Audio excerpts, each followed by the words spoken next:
un sonido clic y luego de 500 o 1000 milisegundos se le presentaba un estímulo target, por ejemplo una serie de flashes, ¿no? Y de esta manera el participante presentaba componentes de ERP sensoriales que eran correspondientes a la presentación del sonido clic y 500 o 1000 milisegundos después del estímulo target, un flash. Pero si se le asignaba al participante una tarea que era la de detectar el estímulo target, por ejemplo apretando un botón, entonces se presentaba un voltaje negativo duradero en los electrodos frontales entre la señal clic y el estímulo target, como que si el participante estuviera, ok, estoy esperando hasta que aparezca el target para apretar el botón. Bueno, eso se podría asociar a este componente, la variación contingente negativa, por lo que se terminó asociando, digamos, con la expectativa del estímulo por parte del participante. Y dio lugar a un montón de investigaciones a la época, donde empezaron a investigarse componentes de ERP y tratar de asociarlos a la cognición, procesos cognitivos. El N170, otro componente muy conocido, descubierto por Jeffreys, yo no sé si voy a pronunciar bien los apellidos de las personas en esta clase, pero bueno, este estudio es de Jeffreys 1989, en donde al comparar las respuestas a caras y a estímulos no caras, encontró una negatividad en los electrodos central mediales, aunque algunos estudios más recientes encuentran que es más negativo todavía en caras con respecto a estímulos no caras en electrodos occipitales laterales, sobre todo en los electrodos occipitales derechos. Acá tenemos, por ejemplo, los estímulos, caras, autos. Creo que igual no es de esta investigación estos estímulos, pero bueno, no importa, reflejan el componente que queremos ver. Y acá, y acá tenemos una onda más negativa, más o menos a los 170 milisegundos para estímulos caras que para los no caras, en este caso autos. El N2 anterior está asociado principalmente con un proceso cognitivo que es inhibición a la respuesta. Por ejemplo, cosa que se suele estudiar en paradigmas llamados go no go, en donde lo que se testea es la capacidad de no responder ante ciertos estímulos, básicamente de inhibición a la respuesta. Entonces se estudia con este componente llamado N2 anterior. Después este componente se llama mismatch negativity y es una respuesta relativamente automática. ¿Por qué automática? Porque el sujeto puede estar haciendo otra cosa, no necesariamente prestando atención a una tarea en particular, sino que es una respuesta relativamente automática a un estímulo auditivo que difiere del estímulo anterior. Se suele encontrar entre los 160 y 220 milisegundos en electrodos frontocentrales. En el estudio de la foto de Natanen y Kregipu del 2012 se presentaban tonos 1 por segundo de manera secuencial, mientras los participantes leían un libro. El participante estaba en otro, pero se presentaban tonos, ¿no? Y la mayoría de los tonos, el 80%, era de 1000 Hz y el resto, el 20%, era sutilmente diferente. Algunos se desviaban a 1004 Hz, otros a 1008, 1016 y 1032. Y vieron que la negatividad, más o menos a esta altura, entre los 160 y 220 milisegundos, se observaba esta negatividad, este componente llamado mismatch negativity. Y fíjense que mientras más se desvía el tono del tono estándar, la línea negra, ¿ven? Que es el tono que duraba 1000 Hz, más negativo es el mismatch negativity. Esto es súper interesante.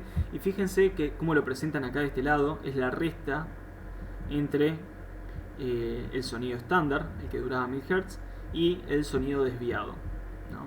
Fíjense que la resta es mucho más grande acá, cuando el tono duraba cuando el tono era de 1032 Hz, ¿no? El tiempo cero está señalado por una S acá, es el estímulo, y se llama esta forma bloqueado al estímulo. También existe bloqueado a la respuesta, que vamos a ver más adelante, pero acá en este tiempo, el tiempo cero, en este ejemplo el tiempo cero es el estímulo. Bueno, este es un componente también muy interesante llamado es un componente relacionado con la memoria de trabajo llamado Contralateral Delay Activity, encontrado por Vogel y Machizawa 2004.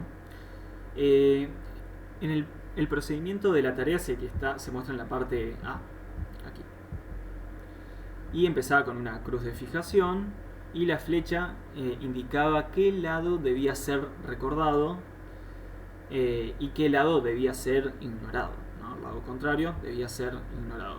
Aparecían unos estímulos de colores por 100 milisegundos, azul y amarillo, de un lado, ¿no? En este caso era el lado que debía ser recordado, y también aparecían unos estímulos del lado que debía ser ignorado.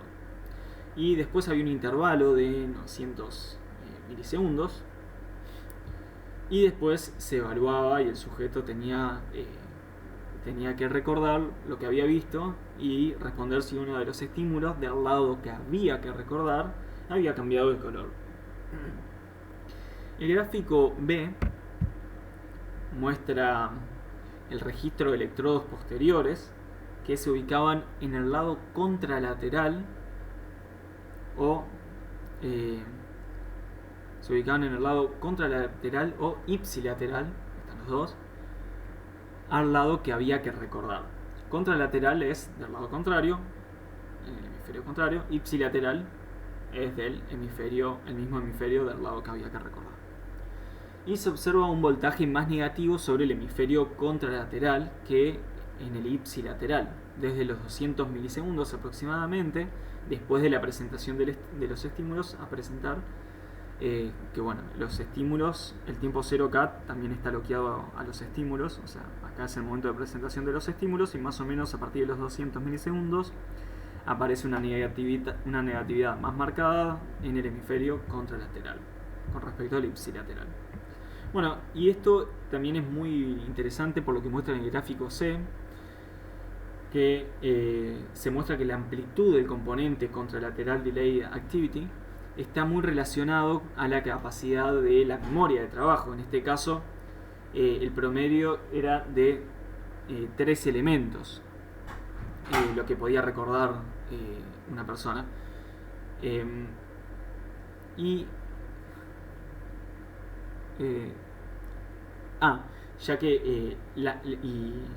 fíjense que el promedio de lo que podía recordar una persona en elementos era 3 elementos, y a partir de ahí no cambiaba mucho la amplitud del componente encontrado relacionado con memoria de trabajo, incluso a medida que aumentaba la dificultad. O sea, a medida que se agregaban estímulos, uno podría decir, bueno, aumenta la dificultad de la tarea, por lo tanto, si lo que está midiendo este componente es la dificultad y no la memoria de trabajo, que la memoria de trabajo se mantiene igual, ¿no? Porque siempre recuerda 3 estímulos. Bueno, el componente, entonces, si se relaciona con la dificultad de la tarea, debería aumentar, pero ven ustedes que no aumenta este componente, la amplitud.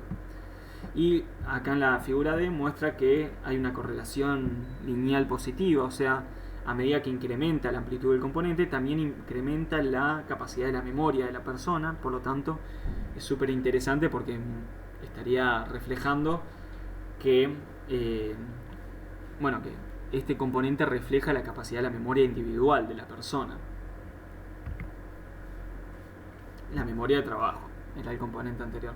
Bueno, acá vamos a conocer un componente típico, muy conocido, quizás el más famoso, llamado P300. Y el típico experimento que se usa para comentarlo es el paradigma Oddball. en donde se presenta un estímulo muy frecuentemente y otro estímulo de manera poco frecuente.